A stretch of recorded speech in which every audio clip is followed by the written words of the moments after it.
Je dis à quelqu'un qui est dans cette salle, toi tu as au moins Jésus de Nazareth. Jésus de Nazareth te permettra de vivre ce que l'argent ne donne pas. Voilà pourquoi je dis à une personne, attache-toi à Jésus, pas à l'argent. Je n'ai pas entendu. Attache-toi à Jésus, pas à l'argent. L'argent doit être ton esclave, mais pas ton maître. Jésus, Jésus, Jésus, Jésus. Jésus, Jésus, Jésus encore. Pourquoi tu trembles quand ton mari t'abandonne? Pourquoi tu trembles quand les hommes t'abandonnent?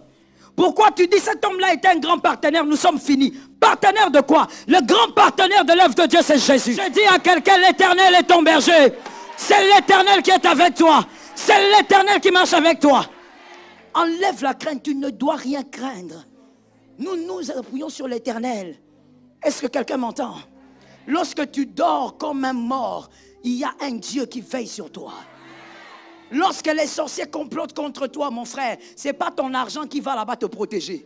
Ce n'est pas ton compte bancaire qui va là-bas te protéger. C'est l'homme de Galilée. Je dis à quelqu'un ce soir, tu dois réaliser que celui qui t'abreuve, c'est Jésus. Alors je te pose la question, comment toi qui as le Saint-Esprit, tu peux penser qu'un être humain peut te maudire? Ils te feront la guerre, mais ils ne te vaincront pas. Toi, tu invoques l'Éternel des armées. Notre force, c'est invoquer Jésus. Mon frère, ma soeur, cette année, voici ton défi. Jésus. Là où l'argent est limité, Jésus passe. Oh my Jesus. Là où les hommes ont comploté contre toi, Jésus vient te révéler dans le songe. Voilà pourquoi toi, mon frère, ma soeur, je suis convaincu d'une chose. Tant que tu t'appuieras sur la véritable source, parce que toi, ta source, c'est la terre. Et donc, il s'agit de l'homme de Galilée. Tant que tu t'appuieras sur lui, tu ne peux pas mourir par empoisonnement.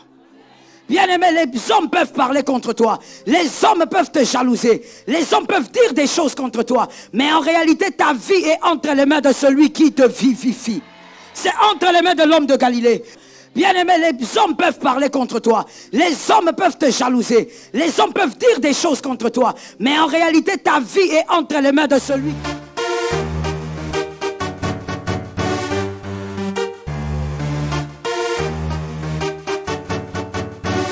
Shalom bien-aimé dans le Seigneur Jésus-Christ. Aujourd'hui la servante de Dieu Joël Gloria Cabassel, pasteur principal de l'église Assemblée évangélique Nouvelle Alliance de Kinshasa, nous rappelle que la peur est une émotion naturelle, mais qu'elle ne doit pas nous paralyser. La clé réside dans notre foi en Dieu. L'Éternel n'est pas seulement un secours temporaire, il est un secours assuré, éternel et infaillible. Ne crains pas, l'Éternel est ton secours assuré. L'expression « ne crains pas » apparaît fréquemment dans la Bible, environ 365 fois, comme pour rappeler quotidiennement aux croyants que Dieu est avec eux. Ce message se retrouve dans des passages comme Ésaïe 41 verset 10, « Ne crains rien, car je suis avec toi, ne promène pas des regards inquiets, car je suis ton Dieu, je te fortifie, je viens à ton secours, je te soutiens de ma droite triomphante. » Deutéronome 31 verset 8, « L'Éternel marche lui-même devant toi, il sera lui-même avec toi, il ne te délaissera point, il ne t'abandonnera point, ne crains point, et ne t'effraie point. » Dieu se révèle comme un refuge inébranlable et un secours toujours disponible dans les moments de détresse. Il est omnipotent, omniprésent et fidèle. Psaume 46 verset 2, « Dieu est pour nous un refuge et un appui, un secours qui ne manque jamais dans la détresse. » Quand les défis semblent insurmontables, cette promesse rappelle que l'Éternel est souverain et que rien n'est au-delà de son contrôle. Pourquoi ne pas craindre? Dieu est avec nous, sa présence chasse la peur. Lorsque l'on sait que le Créateur de l'univers est à nos côtés, la peur perd son pouvoir. Son amour parfait chasse la crainte, 1 Jean 4h18. Dieu aime ses enfants d'un amour éternel, et cet amour donne la paix. Son secours est assuré, les interventions de Dieu, dans la Bible et dans la vie de ses enfants, sont des preuves qu'il ne déçoit pas ceux qui placent leur confiance en lui. Voici quelques exemples bibliques de courage grâce à Dieu. Josué, Dieu lui dit de ne pas craindre en prenant la tête d'Israël après Moïse, Josué 1 verset 9.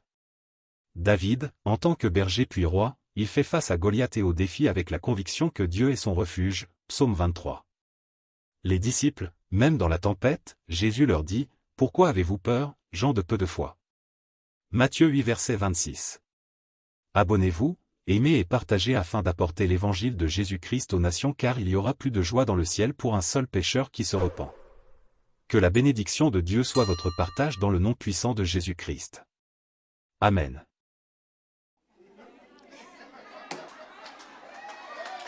Je dis à quelqu'un, tu es un Dieu. Oh, tu es en retard. Je disais, tu es un Dieu. Je disais, ou bien tu n'es pas sûr de ton Dieu. Je dis, tu es un Dieu. Jonas, il regarde, il dit, ah, écoutez, vous commencez maintenant à me déranger. Je suis allé dormir, vous m'avez cherché. Vous êtes venu même me réveiller. Jetez-moi. Tu veux qu'on te jette? Jetez-moi. Parce que Jonas savait qu'il faisait partie d'un groupe de ceux qui invoquent. Et quand on invoque, celui qu'on invoque peut chercher même dans l'eau. Jonas est incroyable. Et quand on le jette dans l'eau, oh my God. Je dis à quelqu'un, ton Dieu est un papa qui supporte tes caprices. Ton Dieu est un père qui supporte tes caprices. Qui t'a dit que Dieu est un père fouettard? Dieu est là quand tu pries en tremblant. Dieu, on ne tremble pas. Dieu, on le respecte. Dieu, on l'aime parce que c'est un père. Il supporte tes caprices. Jonas, on le jette dans l'eau. Dieu regarde, il dit, regarde, c'est petit. Non seulement il me désobéit, mais il se permet de se faire jeter dans l'eau.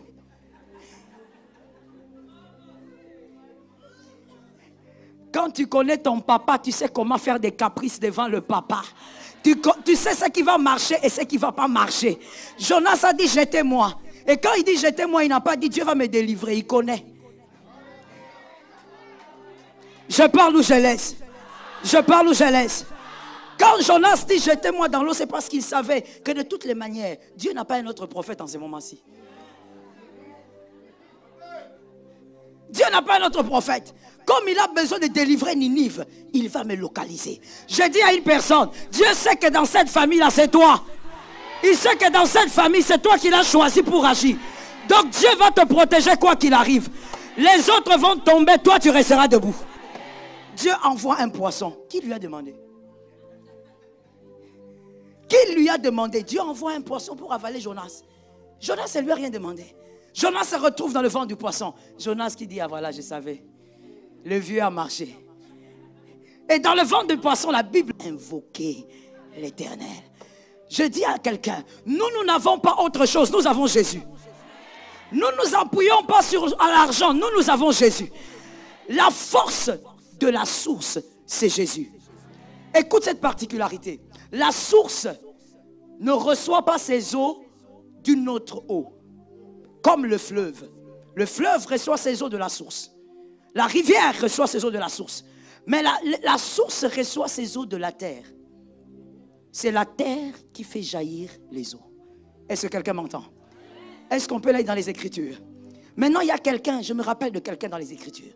Et je crois que tu te rappelles de lui aussi. Il était en train d'enseigner. À un moment donné, les pharisiens arrivent. Les pharisiens lui disent, voilà, on a attrapé une femme en flagrant délit d'adultère. Elle est là. La loi de Moïse dit, quand on trouve ça, elle doit mourir. Et la Bible dit, c'était pour piéger Jésus. Jésus les regarde. Jésus se lève. Jésus écrit. Tu écris quoi, papa? Tu étais en train d'enseigner. Qu'est-ce que tu écris? La Bible dit, Jésus s'incline, il commence à écrire par terre. Que quelqu'un me dise la terre. Jésus écrit. Après un moment, les pharisiens disent, oh, tu n'as pas entendu. Jésus se lève et dit aux pharisiens, qui d'entre vous n'a jamais péché? Qui jette la première pierre? La Bible dit, ils se sont sentis condamnés et ils ont commencé à partir. Mais Jésus, ils sont partis. Mais Jésus est descendu. Il a continué à écrire. Mais tu écris pourquoi? Tu écris quoi? Les personnes qui sont venues condamner la femme sont parties. Il regarde la femme, il dit, où sont tes accusateurs?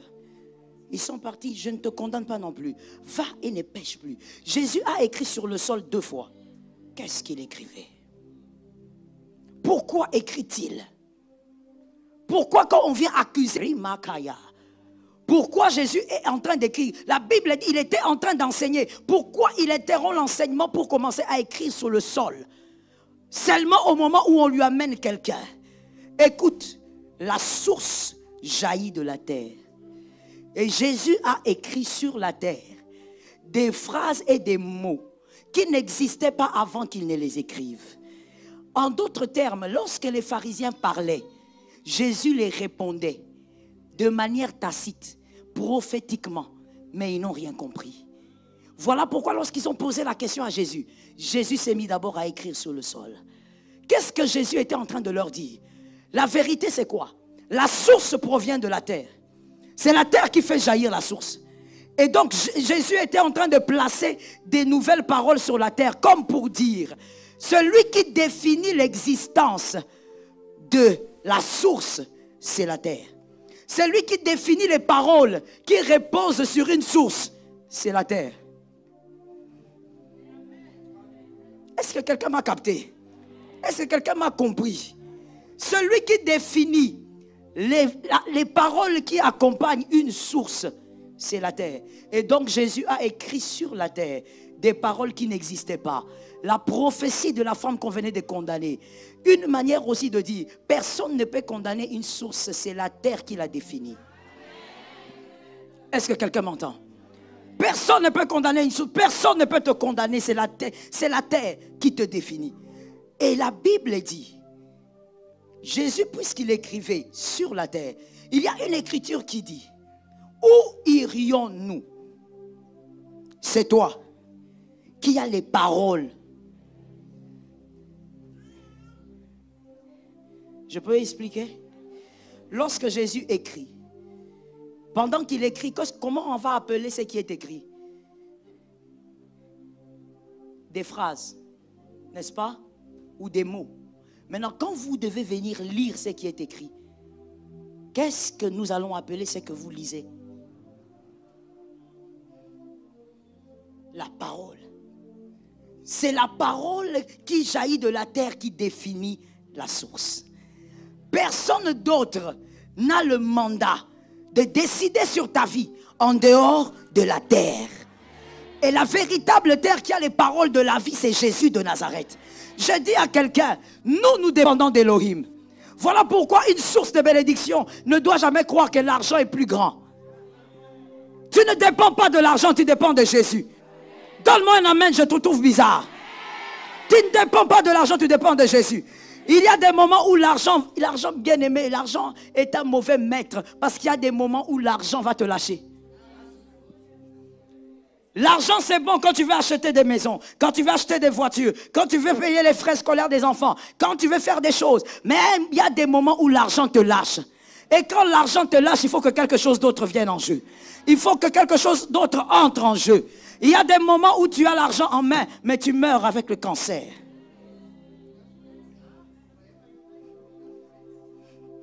Il y a un milliardaire qui était mort il y a des... Je ne sais plus, ça fait combien d'années maintenant qu'il est décédé.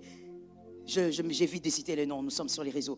Le milliardaire, quand il était convalescent, pas convalescent, quand il était en train de partir, j'ai regardé ces documentaires, j'ai dit, cet homme me manque une seule chose. J'ai dit, mais où est la personne qui pourrait lui dire que Jésus peut te guérir de ton cancer?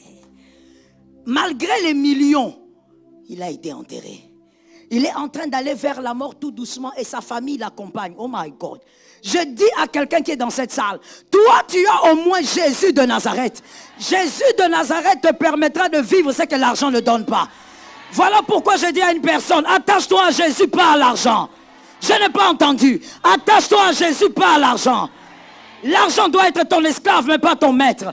Jésus, Jésus, Jésus, Jésus. Jésus, Jésus, Jésus et encore. Là où l'argent est limité, Jésus passe. Oh my Jesus. Là où les hommes ont comploté contre toi, Jésus vient te révéler dans le songe. Voilà pourquoi toi, mon frère, ma soeur, je suis convaincu d'une chose. Tant que tu t'appuieras sur la véritable source, parce que toi, ta source, c'est la terre. Et donc, il s'agit de l'homme de Galilée. Tant que tu t'appuieras sur lui, tu ne peux pas mourir par empoisonnement. Tu ne peux pas. Celui qui a dit Amen, c'est entré chez lui. Tu ne peux pas mourir parce que les hommes l'ont décidé. Voilà pourquoi Jonas n'avait pas peur. Il savait que sa mort ne dépendait pas des hommes. Bien aimé, les hommes peuvent parler contre toi. Les hommes peuvent te jalouser. Les hommes peuvent dire des choses contre toi. Mais en réalité, ta vie est entre les mains de celui qui te vivifie.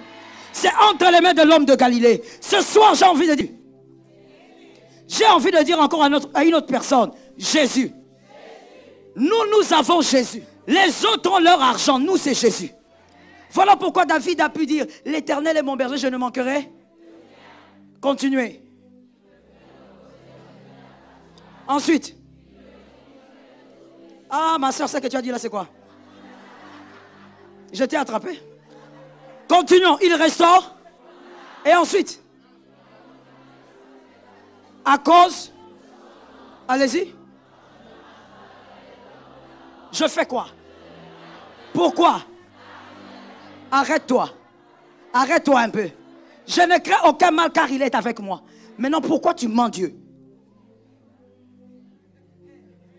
Tu récites un verset en réalité auquel tu ne crois pas. Pourquoi tu trembles quand ton mari t'abandonne? Pourquoi tu trembles quand les hommes t'abandonnent? Pourquoi tu dis cet homme-là est un grand partenaire, nous sommes finis? Partenaire de quoi? Le grand partenaire de l'œuvre de Dieu, c'est Jésus. C'est Jésus de Nazareth, le plus grand partenaire. Voilà pourquoi David a dit, sa houlette. Il n'a pas dit une houlette en passant. Il n'a pas dit un bâton que je vais ramasser en route. Il a dit sa houlette et son bâton. C'est-à-dire, si un homme va m'aider, c'est la houlette que Jésus a choisie.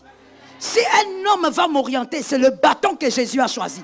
Ce n'est pas moi qui décide de qui va m'aider. C'est Jésus qui envoie les hommes vers moi. Je dis à quelqu'un, l'Éternel est ton berger. C'est l'Éternel qui est avec toi. C'est l'Éternel qui marche avec toi. Enlève la crainte, tu ne dois rien craindre. Nous nous appuyons sur l'Éternel. Est-ce que quelqu'un m'entend? Lorsque tu dors comme un mort, il y a un Dieu qui veille sur toi. Lorsque les sorciers complotent contre toi, mon frère, ce n'est pas ton argent qui va là-bas te protéger. Ce n'est pas ton compte bancaire qui va là-bas te protéger. C'est l'homme de Galilée. Je dis à quelqu'un ce soir, tu dois réaliser que celui qui t'abreuve, c'est Jésus. La puissance de Jésus, c'est celle-là qui veille sur toi. Qui est-ce que tu vas mettre à côté d'un nom pareil? David a dit, c'est l'Éternel qui est mon berger. Il n'a pas dit mon papa. Et vous savez pourquoi? Parce que David a expérimenté le cœur de l'homme. Il était encore trop jeune, mais il avait expérimenté ça. On vient, on demande au papa, sont là tous tes enfants? Oui, hein? Il reste seulement un petit là. Oh. Dans la plupart des familles, en tout cas peu importe la race, dans la plupart des familles, ce sont les tout petits là qu'on chérit, qu'on protège. On les couve un peu trop. Mais lui, il oublie le cadet. Il dit, oh, il est quelque part là-bas en train de paître les brebis. David avait compris très jeune que le cœur de l'homme est compliqué. Mais il n'y a que Jésus qui pourra te permettre de vivre un amour profond qu'aucun homme ne pourra te donner. Alors je dis à une personne, Jésus, quand au travail ça ne va pas, quand dans ton foyer ça ne va pas, quand dans ta famille ça ne va pas, quand dans l'église ça ne va pas, quand dans ta santé ça ne va pas, nous invoquons le nom de Jésus. Nous invoquons le nom de Jésus. Nous ne nous appuyons pas sur lui, nous invoquons. Est-ce que quelqu'un m'entend très bien? Je vais t'expliquer. Je fais rentrer ce verset dans la nouvelle alliance. Nous ne nous appuyons pas. J'étais choqué, mais je te réchoque. Je t'explique ça selon la nouvelle alliance. Venez, maman. Disons, ça c'est toi. Ok? Jésus, il est à l'intérieur de toi. Maman, laissez-moi. Qu'est-ce que c'est? Je ne peux pas tomber. On fait le sport, maman. Avancez un peu maintenant, maman. Avancez. Ça, c'est vous. Ici, c'est Jésus. Le Saint-Esprit. Il est à l'intérieur de vous. Maintenant, je vous pose une question. Comment vous faites pour vous appuyer sur quelqu'un qui est à l'intérieur de vous?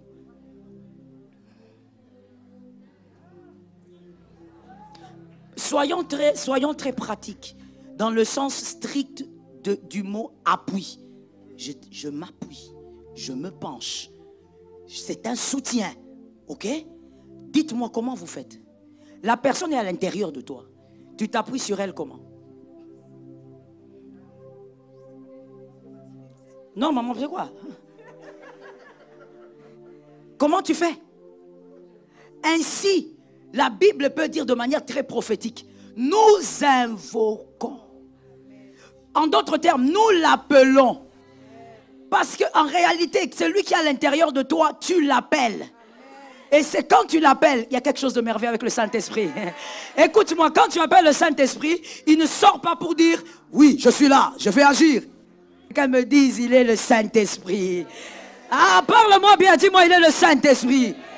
Il ne sort pas pour dire, voilà, comment tu es en danger. Non, quand tu l'invoques, ce qu'il fait, c'est qu'il t'amène, il prend tes mains, il te fait agir. Les hommes te voient toi. Les hommes voient la femme ou l'homme qui est en train de vaincre. Mais en réalité, tu es comme une poupée qui est dirigée par le Saint-Esprit. Les hommes diront, hé, cette femme-là a eu la promotion. Non, c'est pas...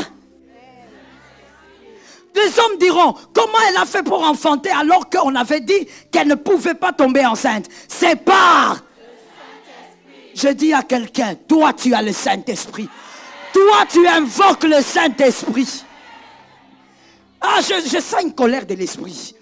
C'est qu'il y a des choses ici. Je dis à quelqu'un ceci. Si on t'a dit que toi tu as été maudit, que tu as été maudite, dis-leur, je ne suis pas maudit. Et je n'ai jamais été maudit. Toi tu invoques le Saint-Esprit. Le Saint-Esprit ne vit pas dans des maudits.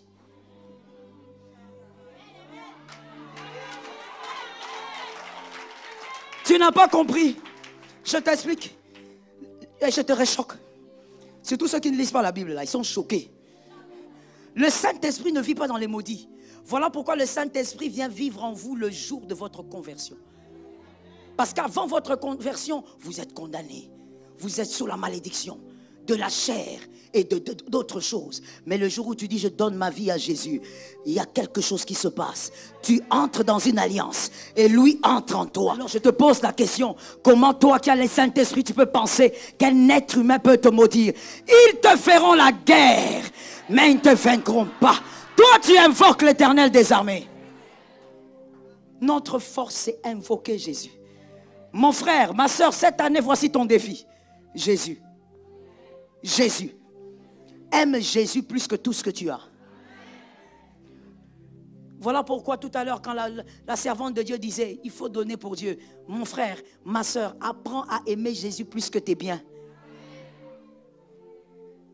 Apprends à aimer Jésus plus que tout ce que tu possèdes. Toi tu invoques celui qui est fidèle et qui ne change pas.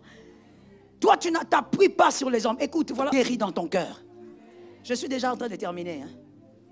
J'ai dit à quelqu'un guéris dans ton cœur. Celui-là ne m'avait pas aidé.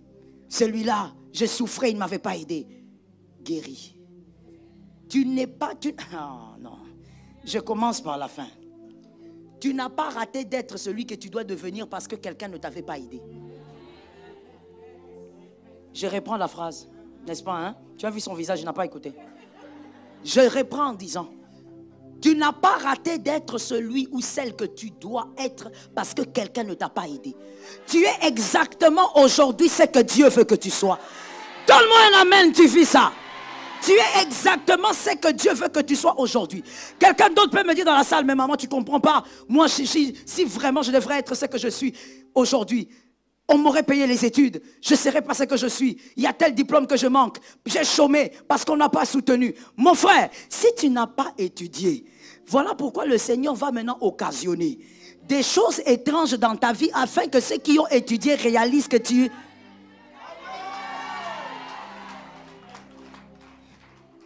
Est-ce que je peux parler? Est-ce que je peux dire à quelqu'un quelque chose? Quand Jésus organise ta vie, il faut le laisser. Non, mais les oncles ont aidé tout le monde, sauf moi. Dans la famille, j'étais le petit là, à qui on ne donnait rien. Frère, ce ne sont pas ces oncles-là, Dieu organise. Quand Dieu organise, même si ça fait mal, comme je l'ai dit ce matin, calme-toi. Regarde le paralytique de Bethesda. Il est là. 38 ans de maladie. Que quelqu'un me lève la main et dit, je capte ça. Je suis à la fin, si tu ne captes pas ça, ma soeur, tu n'auras rien capté. 38 ans de maladie. On ne dit pas quel âge il avait, on dit qu'il avait souffert pendant 38 ans. 38 ans. Une femme tombe enceinte. 38 ans plus tard. L'enfant est comment? Répondez-moi, l'enfant est comment?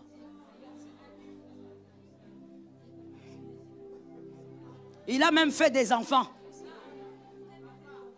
38 ans. Mais lui, il est au même endroit. Et quand Jésus vient, Jésus lui dit, veux-tu être guéri? Qu'est-ce qu'il répond? Cet homme-là était sincère.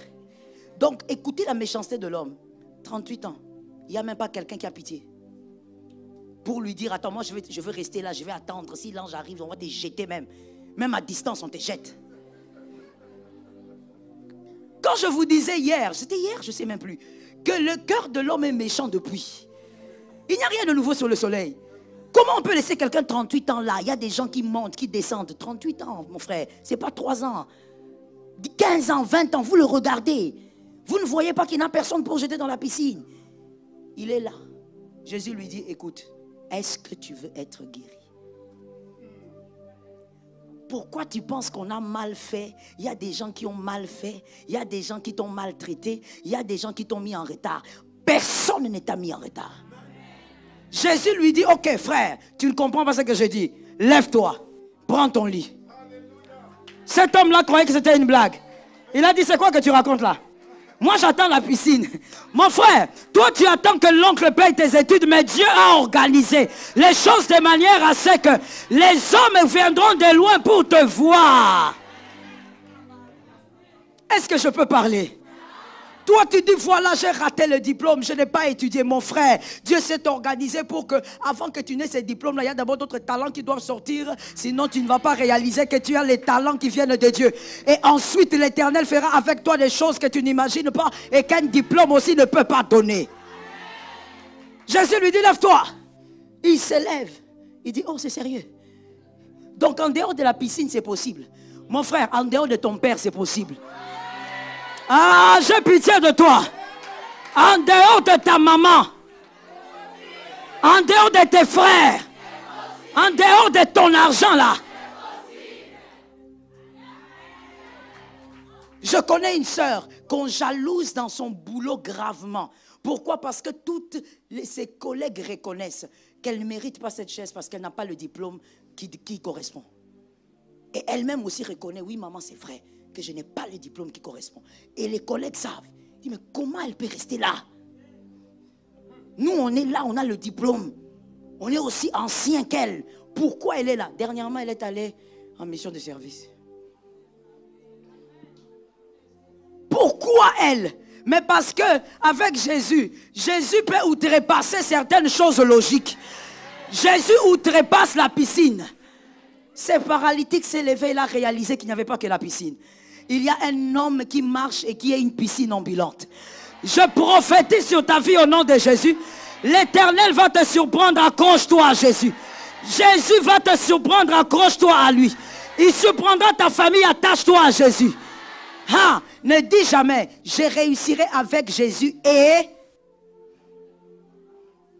Jésus, c'est l'exclusivité. La houlette et le bâton, c'est lui qui décide. S'il veut te faire réussir par tes diplômes, c'est la houlette, c'est lui qui va décider. S'il veut te faire réussir par ce travail-là, c'est lui qui aura ça en main. Ce n'est pas à toi de décider de prendre la houlette quelque part. J'ai dit, appuie-toi sur Jésus. Compte sur Jésus. Jésus toujours. Je sens ça dans mon esprit, je vais le dire. L'argent n'est pas plus grand que Jésus. Arrête de nous intimider à l'église parce que tu as donné une dîme. Arrête ça. Arrête de commencer à venir choisir la chaise sur laquelle tu veux qu'on te donne parce que tu as donné une dîme l'année passée. Jésus, c'est l'exclusivité. La houlette et le bâton, c'est lui qui décide. S'il veut te faire réussir par tes diplômes, c'est la houlette, c'est lui qui va décider. S'il veut te faire réussir par ce travail-là, c'est lui qui aura ça en main. Ce n'est pas à toi de décider de prendre la houlette quelque part. J'ai dit, appuie-toi sur Jésus. Compte sur Jésus. Jésus toujours. Je sens ça dans mon esprit, je vais le dire. L'argent n'est pas plus grand que Jésus. Arrête de nous intimider à l'église parce que tu as donné une dîme. Arrête ça. Arrête de commencer à venir choisir la chaise sur laquelle tu veux qu'on te donne parce que tu as donné une dîme l'année passée. Je connais les fidèles, mon frère. Ne me regarde pas comme ça en disant les pasteurs c'est plein. Non, non. Je n'ai pas parlé avec les hommes de Dieu, mais je connais les fidèles. Non seulement je suis né dans l'église, mais je dirige une église. Arrête de venir là comme ça, tu fais le gros dos parce que tu es venu déposer une enveloppe. Mon frère, si c'est moi qui suis ton pasteur, quand tu déposes l'enveloppe là, après ça je t'appelle, je dis viens. Tu es orgueilleux. Sois délivré de l'orgueil. Tu vois quelqu'un déposer l'enveloppe là comme ça, dès qu'il dépose. Ça veut dire qu'il est en train de chercher le chemin comme si c'était un boulevard ici. Pourquoi? Parce que, vous savez, l'argent c'est maman. La Bible appelle ça maman. Oh, moi je suis toujours choqué quand je lis ça. Jésus dit, choisissez. On ne peut pas servir Dieu et maman. Comment Dieu peut, Jésus lui-même peut comparer ou peut mettre ensemble Dieu et l'argent. L'argent est un pouvoir. L'argent change la démarche des gens. N'est-ce pas? Vous voyez ces frères ici, quand ils n'ont rien en poche.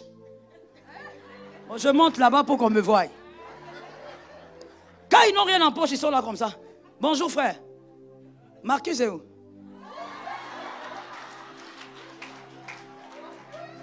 Bonjour.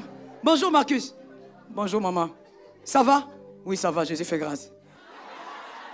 Le jour où il a seulement même 200 000 dans la poche. Marcus. Marcus. Marcus, maman t'appelle. Oui. Ça change.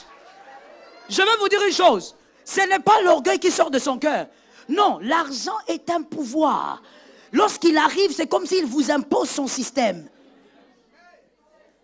Tu viens à l'église, parce que tu donnes une certaine dîme, on prêche ici l'impudicité, tu dis, le pasteur commence à me juger. Des prédications de condamnation. Mon frère, on prêchera Jésus. On prêchera contre le péché. On dira ne pêche pas. On dira sors du péché. Pourquoi tu ne me donnes pas un amen? Et on te dira Jésus et Jésus toujours. Jésus et Jésus encore. Ton argent n'est pas roi ici. Jésus-Christ est roi. Tout ce que tu as n'est pas roi ici. Jésus-Christ est roi. Tout ce que tu peux donner n'est pas roi ici. Jésus-Christ est roi. Tout ce que tu peux présenter n'est pas roi. Jésus-Christ est roi. Même si tu venais et tu nous disais, oh Seigneur, ce jour-là, pasteur, il faut me chercher pour me louer.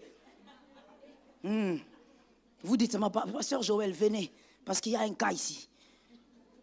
Tu te lèves, tu dis, moi je veux construire le temple moi-même. Nous allons dire gloire à Jésus. Amène ta tête, on prie pour toi.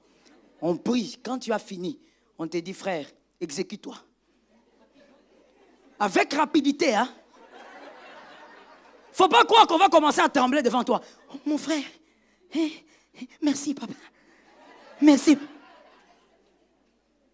Frère, c'est Jésus qui nous a appelés. C'est Jésus qui est notre sauveur. C'est Jésus qui est ton sauveur. Devant l'argent, c'est d'abord Jésus. Avant tout d'ailleurs, c'est Jésus. Il n'y a rien qui va nous intimider ici. Il n'y a rien. D'ailleurs, si tu oses seulement, si tu es ouvrier, tu donnes une bonne offrande, tu oses, tu blagues, on te suspend. Juste après avoir donné l'offrande. On te suspend 4 mois, tu ne vas plus servir. Ah, toi-même tu t'étonnes. Ah, mais dans cette église, ce sont des ingrats. Quel ingrat?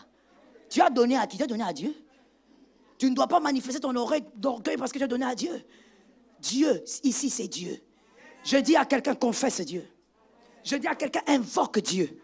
Je dis à quelqu'un que rien ne t'éloigne de Jésus. Même quand tu souffres dans ton foyer, oh non, ne t'éloigne pas de Jésus à cause de ça. J'ai l'habitude de dire aux femmes, ne deviens pas un monstre parce que tu as rencontré un monstre. Reste enfant de Dieu. Reste enfant de Dieu. Non, maman, tu ne sais pas combien je suis blessé. Cet homme m'a détruit. Aucun homme n'a le pouvoir de te détruire. Si tu es détruite, tu as choisi d'être détruite. Tu es libre de refuser aux offenses de t'atteindre. Tu es libre de dire, j'ai entendu ce qu'il a dit, mais ça ne me dit rien. Ah Seigneur. Maman, il faut venir prendre les carnets ici, sinon je ne vais pas venir. Viens chercher. Je te dis ceci. Mademoiselle, non pas mademoiselle, merci. Pas mademoiselle, madame. Quand ton monsieur là, si tu as le malheur d'avoir un monsieur qui t'insulte, qui te méprise, qui dit des horreurs sur toi, quand il a parlé, il a fini, tu vas dans la chambre, ou je ne sais pas où est-ce que tu as mis ça, tu localises le miroir. Tu te tiens devant le miroir et tu dis, moi, je suis intelligente, je suis brillante, je suis puissante, je suis aimée des dieux. Refuse au mal de t'atteindre. Tu as un plus grand allié, il s'appelle Jésus de Nazareth. Tu pleures parce qu'un homme a parlé. Tu pleures parce que les hommes ont parlé. Jésus est ta meilleure part. Que l'Éternel te bénisse. Que Jésus arrose sa parole. Tiens-toi debout s'il te plaît, je dois prier pour toi. J'ai peu de minutes pour prier pour toi, alors s'il te plaît, tiens-toi debout. Rimakaya Rabasata. Lève-toi rapidement s'il te plaît. Levons nos deux mains, levons nos deux mains. Shiramasataya. Remashataya. Nous n'allons pas déclarer, nous allons crier 7 fois le chiffre de la perfection. Nous allons crier en disant, Jésus est ma plus grande joie. Après cela, je prierai pour toi. On y va. 1, 2, 3. Frère, crie. 3. 4. 5. 6. 7. Déclare-le, déclare-le, déclare-le, déclare-le. Déclare qu'il est ta joie. Que la maladie entende. Que la maladie entende. Jésus est ta plus grande joie. Les problèmes entendent. Jésus est ta plus grande joie.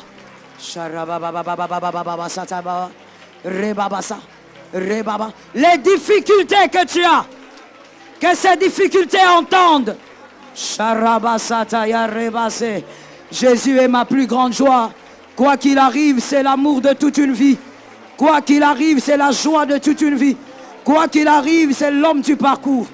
Quoi qu'il arrive, c'est l'homme de la destinée. Quoi qu'il arrive, c'est la grâce de la destinée.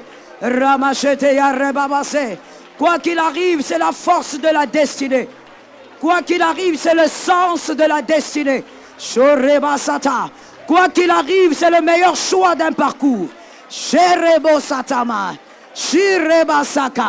Rebashetayama, Rebosatayama, Shikeyama. Jésus est la plus grande joie. Jésus est la source de toutes sortes de grâces, la source de toutes sortes de visitations, la source de toutes sortes de bénédictions. Merci Jésus. S'il vous plaît, mettez vos mains là où vous voulez. Je commence d'abord par prier pour les malades, à l'intérieur comme à l'extérieur. Et pendant ce temps, si tu sens ta maladie, tu vas la sentir te quitter. Pendant que je veux prier, tu vas sentir la douleur qu'il y a dans ta chair te quitter. Et quand tu vas sentir cette guérison totale, tu vas simplement venir ici et on va t'imposer les mains, tu rentres. C'est le témoignage devant le Seigneur. Je déclare au nom de Jésus, maladie, quittez le corps. Quittez ce corps. Maladie curable comme incurable, quittez le corps. Quittez le corps. Que la guérison pénètre ces corps. Seigneur, que les douleurs que cet homme ressent quittent son corps. Que les douleurs que cette femme est en train de ressentir, elle ne dort pas la nuit, que ça parte maintenant. Maintenant. Maintenant. Au nom de Jésus-Christ. Maintenant. Au nom de Jésus. Maladie part. Maladie part. Maladie part. Maladie part. Au nom puissant de Jésus. Robo Shataya. Au nom de Jésus. Quitte ce corps. Quitte ce corps, quitte ce corps, quitte ce corps. Essoufflement, quitte ce corps, quitte ce corps. Au nom de Jésus, Je donne l'ordre. La Bible déclare par ses meurtrissures, il est guéri. Par ses meurtrissures, elle est guérie. Seigneur, elle reçoit cette guérison. Elle reçoit cette guérison. Elle reçoit cette guérison. Les douleurs au niveau des jambes partent maintenant. Au nom puissant de Jésus-Christ. Ces douleurs quittent le corps. Ces douleurs quittent les jambes. Ces douleurs quittent les jambes. Au nom puissant de Jésus. Au nom puissant de Jésus. Un feu te pénètre et les douleurs partent. Au nom puissant de Jésus. Je vois précisément les douleurs au niveau des genoux. Ça quitte maintenant. Que ça te quitte maintenant, que ça te quitte maintenant. Les douleurs au niveau des genoux, la guérison, le miracle de la guérison. Recevez la guérison. Mets ta main quelque part maintenant, je t'impacte par l'onction de Jésus. Ce n'est pas mon onction, c'est celui de Jésus. Si tu es dans le ministère, même si tu es dehors, profite de l'occasion parce que je ne sais pas où tu me verras. Je déclare d'abord pour les hommes et les femmes qui sont dans le ministère, au nom de Jésus de Nazareth, qu'une onction te pénètre, qu'une onction entre en toi. Sers le Seigneur dans le monde entier, avec impact et autorité. Recevez maintenant l'onction. Enlevez les caméras. Recevez l'onction. Recevez l'onction. Recevez l'onction. Recevez l'onction. Recevez l'onction. Vous qui devez prêcher l'évangile, vous qui devez annoncer l'évangile, évangéliste, pasteur, prophète, docteur, même si on ne t'a pas encore consacré, moi je parle de l'onction. Recevez, recevez, recevez, recevez, recevez, recevez. L'onction sur le ministère. Soyez un peu rapide s'il vous plaît. L'onction sur le ministère. À partir d'aujourd'hui, qu'une onction te donne la force de croire, la force de persévérer, la force d'avancer. Recevez l'onction. Soyez impactés par une onction. Soyez impactés par une onction. Soyez impactés par une onction. Jésus. Pourquoi les services d'accueil? Pourquoi vous êtes lents?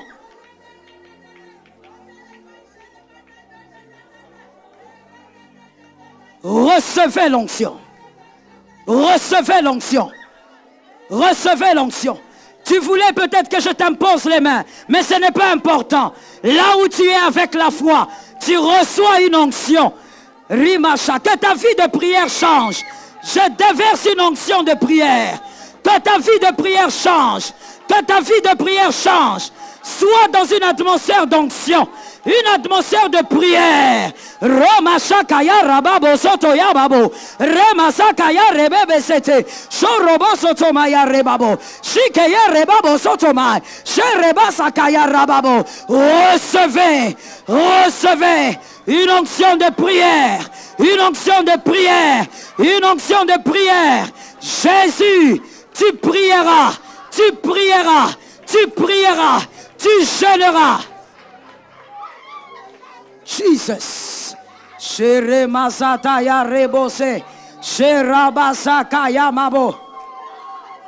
Shalom bien-aimés dans le Seigneur Jésus-Christ. J'espère que vous avez aimé cette vidéo. Abonnez-vous et partagez pour porter l'évangile de Jésus-Christ aux nations, car il y aura plus de joie dans le ciel pour un seul pécheur qui se repent. Merci de faire partie de notre famille Wonderful Jésus-Christ.